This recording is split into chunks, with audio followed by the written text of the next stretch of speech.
Hello everyone, welcome to my another blog. তো সবাই কেমন আছেন? আশা করছি সবাই ভালো আছেন। আমরা কিন্তু অনেক বেশি ভালো আছি।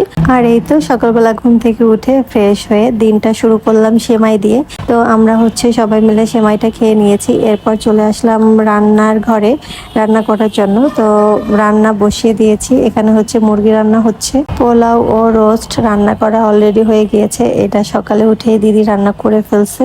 তো আমি একটু লেট করে ঘুম থেকে উঠছিলাম, যে কারণে ওইটা রান্নার ভিডিও করতে পারিনি। এই তো রান্নার ফাইনাল লুক। এখানে ছিল মুরগির মাংস, ছিল রোস্ট, পোলাও, সেমাই, এগুলোই রান্না হয়েছিল আপাতত। তো আজকের ঈদের দিনটা আমরা খুবই ভালোভাবে কাটিয়েছিলাম। সকালবেলা ঘুম থেকে উঠে সোয়ামনি গোসল করে তারপরে ফ্রেশ হয়ে সবার কাছ থেকে সালামি নিয়েছে। আর সালামি নিয়ে তো সে মহা খুশি।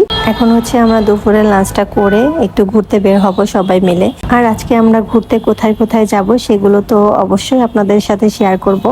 আর আপনাদের আজকে ঈদের দিনটা কেমন কাটলো সেটাও কিন্তু আপনারা অবশ্যই কমেন্ট করে জানাতে ভুলবেন না। আর আপনারা সবাই ঈদের দিন কোথায় কোথায় ঘুরতে গেলেন সেটাও কিন্তু অবশ্যই কমেন্ট করে জানাবেন। আপনাদের সবাইকে আমার পক্ষ থেকে ঈদের শুভেচ্ছা ও শুভকামনা রইল। আর আজকের ভিডিওটা এই পর্যন্তই। সবাই ভালো থাকবেন, সুস্থ থাকবেন। ভিডিও ভালো লাগলে লাইক, কমেন্ট, শেয়ার করে পাশে থাকবেন।